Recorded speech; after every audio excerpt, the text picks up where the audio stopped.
Bonjour, nous allons vous présenter notre expérience d'une démarche palliative précoce en lit identifié de soins palliatifs. Je suis Annie Parot-Montpetit, médecin d'hospitalisation au Centre d'oncologie Saint-Yves et médecin référent de l'identifié de soins palliatifs à l'hôpital privé Océane, qui est un établissement MCO, à Vannes, dans le Morbihan. Je suis accompagnée de Madame Karine Le Gallou, infirmière référente des lits identifiés de l'hôpital privé Océane, et de Madame Catherine Noblanc, infirmière responsable de soins des services de médecine et de chimiothérapie dans ce même établissement. À l'initiative d'oncologues libéraux à Vannes, une démarche palliative précoce a été mise en place en 2008 au Centre Saint-Yves, Centre libéral de traitement des cancers.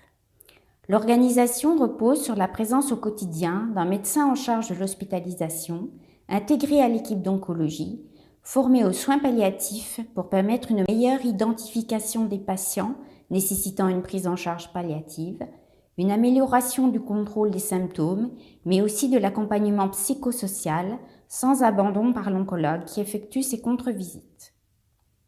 La reconnaissance de lit identifié à la clinique Océane en 2008 dans le service de médecine à orientation oncologique a permis de structurer et de développer cette démarche.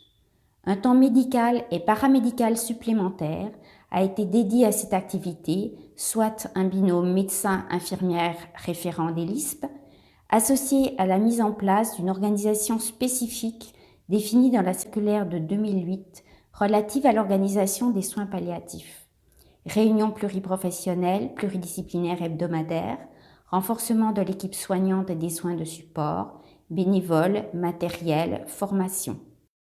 Le bilan à 10 ans de notre expérience est très satisfaisant au regard des indicateurs de suivi quantitatifs et qualitatifs décrits sur le poster.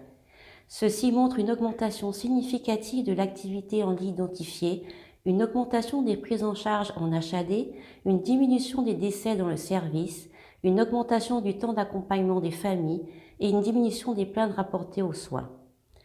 À partir de l'analyse de 30 dossiers, nous avons constaté une meilleure traçabilité des réunions de concertation, une amélioration de la prise en charge de la douleur, de la fatigue et de la prise en charge nutritionnelle.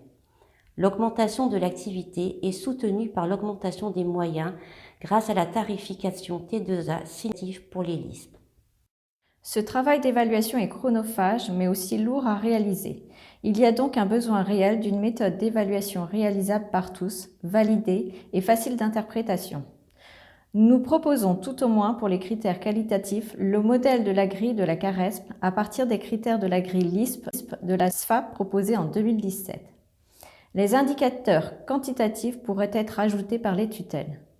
Notre expérience montre que les LISP bien utilisés sont un levier pour développer une démarche palliative précoce.